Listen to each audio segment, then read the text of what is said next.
We docked in Detroit this morning to a warm welcome at the pier.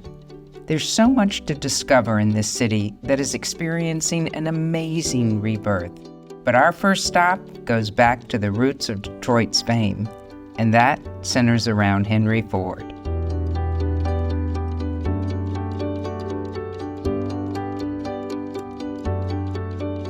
We are here not at Independence Hall, though this is a replica of Independence Hall in Philadelphia. We're in Dearborn, Michigan at the Henry Ford, which includes a Museum of Innovation and so much more that we're going to learn about from Jim Johnson. Jim, thank you Welcome. for joining us. Thank you. I just look forward to learning so much. This just is such an exciting concept that I wasn't aware of. Welcome. This is an amazing place, and we have a lot to share with you today. And how long have you been here? This is my 44th year. I didn't want to age you, but Yep. I am certain you know everything about it. I look forward to exploring with you. It's a fun place to show off. We'll have a great time. At our disposal, we have one of our historic Model Ts, and we're going to be touring Greenfield Village with it. This is a 1914 model, and this is wonderful. This is part of the fleet that gives rides every day in Greenfield Village. Oh, I love it. But you're not going to trust me to drive it, I hope. If we had some time, I could teach you to drive it. No. I would rather just enjoy it. They're a little tricky. Oh, so we can get in? Yeah, there's only 3 doors, so I have to get in first. Okay. No seatbelt. Nope. Okay. All right, swing your door shut. All right. There we go. Do I have to wind anything up front now? No, we're already going, but you would have, yes.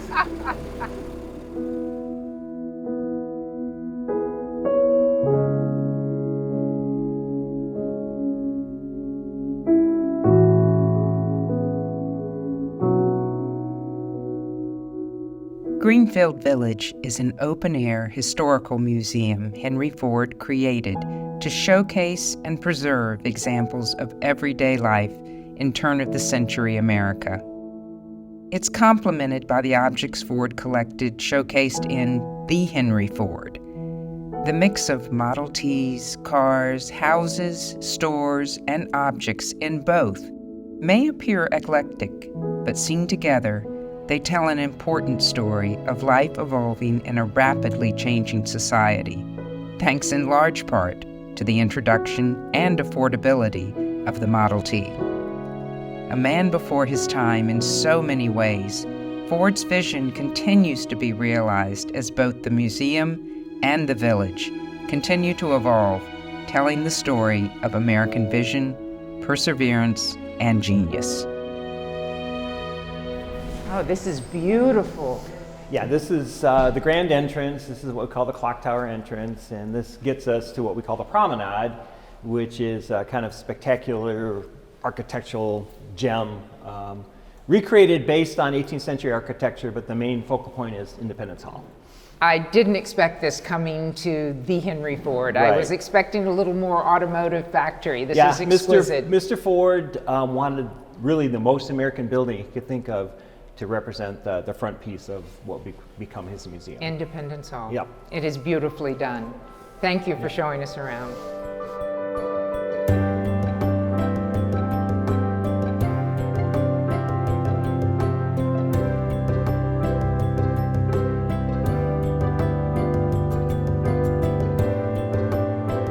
This is the Great Hall, and it's divided into a variety of different exhibit sections, if you will, with themes to them. So we have our transportation area. Over in this direction, we have With Liberty and Justice for All, which is a pretty interesting exhibit talking about what is liberty and the journey we've been on and still are on for liberty and justice for all, basically. It's got some really significant artifacts, which we can take a look at. We also have Heroes of the Sky, which is an exhibit about flight. We have Made in America, which is an exhibit that talks about manufacturing, the history of that in this country. Which, of course, he was instrumental in Absolutely. creating. It's a huge exhibit. And then we have a GM sponsored gallery, the GM Gallery at the far end, that is changing exhibits, which has a Julia Child exhibit in it right now, and brand new exhibit halls at the back of the museum, one for our own collections that will rotate, and also a permanent exhibit dealing with a vast collection of hallmark ornaments that we have here that we acquired about 10 years ago. I must say I'm shocked at the breadth, but I guess it reflects Henry Ford's breadth of interest, knowledge, and contributions. Yes, the museum's a little bit more about the objects. The village is more about settings in which, in Henry Ford's mind, everyday Americans lived. So really the push of his collecting was everyday objects, things that people should have probably used up and thrown out, but they saved for whatever reason. And he sought those things out, and when word got out that he was collecting that way, carloads of things started to arrive here in the 1920s. So there's some early photographs of just the collection areas that are just overwhelming. So as a result, we have amazing collections of household objects, washing machines, stoves, textiles, kitchen objects. He was way ahead of his time because no museum or collector was looking at everyday life, everyday objects. And really his invention and introduction of the Model T, which was really allowed the everyday person to have affordable personal transportation, changed the speed of life in this country so dramatically and so quickly. He and his wife Clara saw so many things disappearing before their very eyes. They thought it was important to start saving these things so we could have a better, really, documentation of how we grew to the country that we were. Would you show me a few of your favorite highlights? Sure. I know they're the regular highlights, but I'd like to see what let's take a you walk. think showcases. Yep. Thank you. So this exhibit is divided up into different aspects. Oh, this is it. Yep, so it starts with the Revolution, then through the Civil War. So this is the rocking chair that was brought specially to the presidential suite in the Ford's Theater. It actually belonged to the theater owner, Mr. Ford, and it was probably part of a set of furniture. So it was put in place for that evening, and that's the chair. Specially brought in for him that evening. Yep. So, and that Ford Theater had no relation to Henry Ford. It didn't. I didn't think so. The chair itself was taken by the government as evidence and ended up being stored at the Smithsonian, and not under the best conditions. It was water damaged. For a while, it ended up in a break room. So what you see at the back of the chair, everybody thinks is blood. That's what I was going to mention. It is not. That's hair oil from different people sitting in the chair over time. We've done analysis, and there is a bit of blood on the chair, but likely it's for the fellow that was next to him that got stabbed. He bled quite a bit. Lincoln did not. It took a while to sort of actually determine where the injury was. Okay, I didn't know that. Yep. So the chair itself is in a pretty much original condition. The silk upholstery is fading away with time. We have stabilized it. You can't really tell, but there's a very transparent inert mesh fabric that's been attached to everything. So you don't have to. That's wonderful. So it rarely comes out of the case, and it's kind of an extraordinary object. It is so poignant. It is so poignant. As I said, Smithsonian has the top hat, but this really for many years takes you to the evening. For many years, it was on display in the courthouse, which was not the best of conditions for it. It's been in the museum environment now for decades, but it was also out in the village environment for decades as well.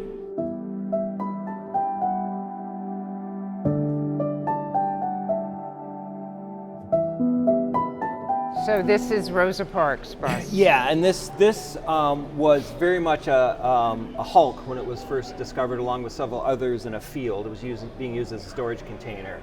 But because of the work of one of the particular drivers who took note of the history that took place at the time that he was driving for Montgomery, we have a scrapbook, and some of that is on display over there, which documents which bus it was, and from that we were able to determine that it indeed was, and we're able to win the bus at auction. Oh, it went to auction. Yep. We were able to win the bid, and because it was in such deplorable condition, it underwent a complete restoration, and because of that, we are really able to let people go right on the bus and sit on the Oh, bus. you are. I Yep. may go sit in You may. Rose's Yep, seat. Yep. Her fourth window down. Fourth window down. Yeah, on this All right. side. Yep. If I may, in Go right paying ahead. homage to a woman who did so much. 1, 2, 3. This was Rose's seat. And when the bus driver asked her to get off, she just moved over. What a contribution to the civil rights movement.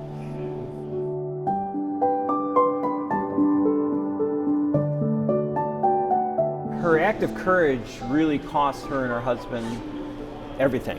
Oh, I didn't know that. They lost their jobs, and as a result of really the harsh treatment locally, they relocated to Detroit. Her husband stayed, and she ended up taking a full-time job at a hotel as the hostess in Virginia, and lived apart for a good many years as a result of that. And she finally would return to Detroit and would end up working for the congressman here, and spent the rest of her life in Detroit. It was a lot of sacrifice, but Yeah. it really made a tremendous Yep. difference. Yeah, people don't realize the second part of that, where it's her very actions sad. were very, very costly, personally, for her and her husband.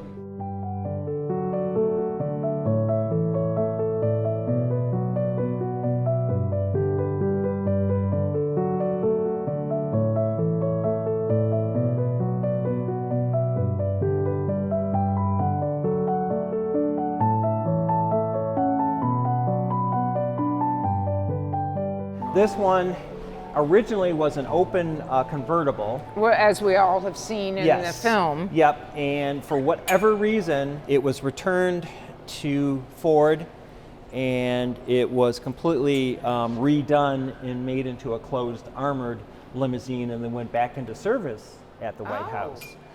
So Johnson probably wrote He it did, the all the way same- thing Carter, yeah. Oh, all the way. So it stayed. That's amazing. Yeah, it stayed in service for quite a while, but in the the sad footage that we're all familiar with, and the Correct. photograph here shows it in its original configuration as an open convertible.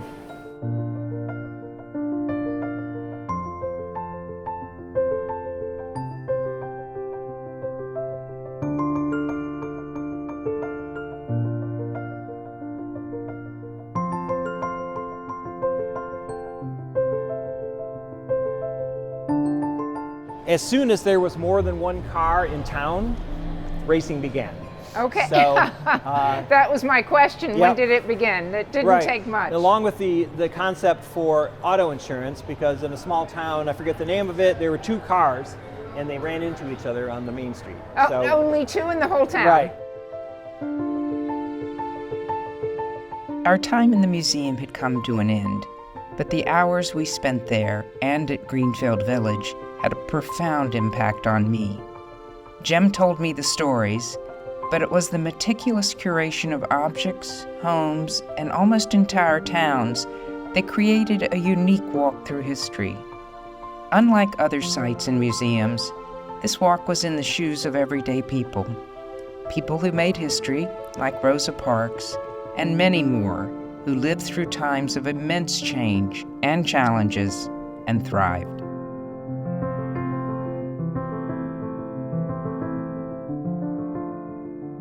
We've come out a little ways from where the ship docked here in Detroit, but to explore something that is a real gem and has been hidden, but our guests who have found it have absolutely adored the visit. I'm excited because I'm a fan of the arts and crafts movement at the turn of the century. This is Pewabic Pottery. Yep. Pottery. And I'm here with Steve McBride, who is executive director of the Pottery, and I'm going to let you take it from here because that's the extent of what I know, but I think there's some exciting discoveries inside. There is, yeah. Welcome to Pewabic. I mean, this is one of the oldest continuously operating potteries in the nation.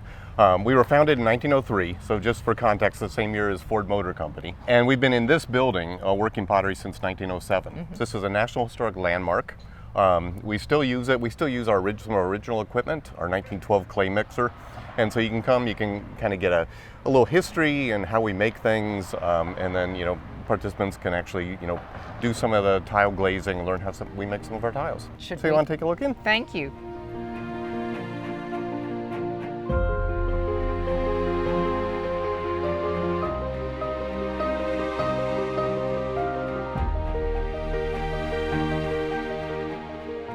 So this is the history. Yeah, this gives you a little background about the pottery. It's a fascinating story. Like I said, it was founded at the height of the arts and crafts movement by two people, Mary Chase Perry, who was the artist, and Horace Calkins was the businessman. Horace was actually a dental supplier, so he had developed a line of kilns to fire porcelain teeth, false teeth, dentures. Okay. And he found out, his neighbor Mary was using it to fire her china painting. She was an artist who had really gotten some fame doing china painting, which is painting overglazed enamels on porcelain plates. And so he hired her to travel around the country selling the kilns. So that's one of the early kilns. And One of their first. yep. And so she traveled all over, met lots of china painters, other studio artists, and came back and said, hey, Horace, you want to start a business? So they did. This will give you a little, spectrum of the work that we've done over the years. And this dates throughout the last, 120 years. We're celebrating 120 years this year. And it ranges from, buildings that you'll see downtown, the Guardian Building, the Detroit Institute of Arts, the Zoo, Comerica Park, even Little Caesars Arena. And then, a lot of sacred architecture. So some of my favorite work are the altar floors in some of the churches here in town. And then the biggest project we ever did was the National Shrine of the Immaculate Conception in Washington, D.C. Oh. So this is I've been there. So showing you that did it's in the crypt church, and it's the domes of the been crypt there. church. Yeah. I didn't know it was. So you did the whole. Yeah, the tile in the ceiling. There's sculpted medallions. There's iridescent stations. Oh, I'm going to go back and look at it. Yeah. What amazes me is I look at this, and this has a medieval feel, a medieval tile, and then over here, some of it's very Art Deco. So you're able to translate the tiles into so many styles. It's not a singular thing. Not at all. And they also show up here just some of the process behind the work. And so this, for example, is an old hexagon sample tray that showed the architectural tile colors that we offered years ago, and we took that as inspiration to make just a small paperweight tile that people can buy and hang on their wall or something. And so you can see we will sculpt the tile, create a plaster mold, and then press the tile, and then everything gets glazed or gets fired at least twice. So the first firing is called a bisque firing. It's about 1800 degrees, and then we'll take it into the glaze room, glaze it, and then fire it to about 2300 degrees, and then that melts the glaze and gets the finished product. And this room showcases some of our vessel making and glaze development, which again, the thing that really put Pewabic on the map was our iridescent glaze. Iridescent. And so here's some samples from early on in the pottery. And you can see some of the materials that go into it. So in the early days, there were a lot of chemicals that we don't use anymore. Lead in all the glazes, even uranium. Oh my gosh. One of the pots in here, the orange pot, the colorant in that is uranium, and we've actually taken a Geiger counter, and you can actually hear it still registers. It's not a dangerous level. Oh. And then we continue to develop glazes to this day. So these are some of the recent samples of. Do you know? I know it was your pots. 10, 15 years ago, National Gallery of Art in Washington had a pottery display, and they had tiny iridescent vases. I bought one. It had to be yours. It's very similar. Oh my gosh. I loved it. I still love it. Now I know where it came from. Yeah.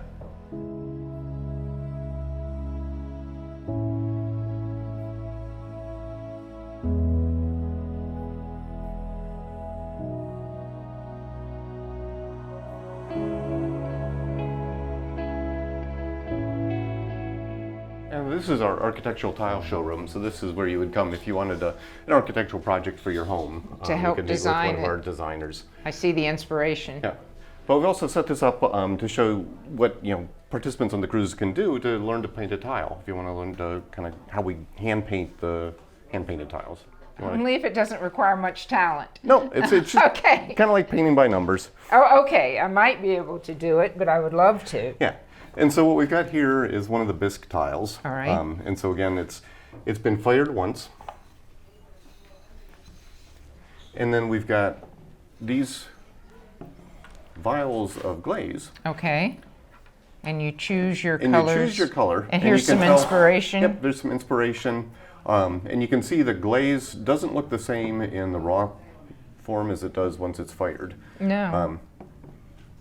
No, it's much duller color Yep. than. Yeah, so basically we're Okay. just gonna like take one, mix it up. All right, and all right, I'll go for the center. Oh, okay, I Yep, told you. That's exactly how you do it. No, it isn't. No, that's great. I am now making a totally green tile, but okay. I'll try to do it a little less. I think I'm But going. remember, everything is handcrafted, so it really helps to have a little variety. Oh, it really must change colors when fired. Yep. So you have to have some sort of vision or knowledge. Or you just kind of wing it and then Well, kind of get surprised. And there we go. Now these would be tiles people could use for decorating, trivets, Exactly. Yep. You anything. They've got hangers on the back, so if you want to hang them on the wall, Ah. you can. Yeah. Yeah. And so now we're just going to take one of these little tools and just kind of scrape off. Okay.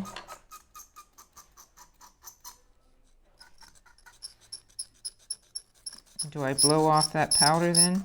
Eventually, yeah.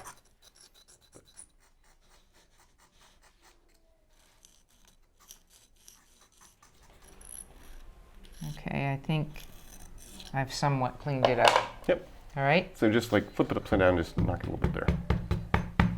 And your skill is determined by how little powder you have. Well, that is fabulous. Yeah. So then it's fired and mailed to them at home. Yep. And they'll get a finished product looking something like this. Oh. And again, you can have it framed. You can just hang it on a wall. You can leave it a little, displayed on your desk. Or Love some it. people even take them and include them into an architectural tile facade. That's what I was. So Yeah. you could put them into a backsplash or into a fireplace or I love something it. like that. I love it. Thank you. You're welcome. You've given me a full tour, and I'm gonna say goodbye now, so I have time to shop in the shop. But Michael, it really has been eye-opening. I knew what I wanted to see, and I've seen so much more. Yeah, well, it's a special place. I mean, there's really nothing else like it. In the United and so, States. yeah, we encourage people to check it out. It's a fascinating process and kind of fun to experience. Well, thank you for preserving this process and preserving the art and craft of it. It really is beautiful.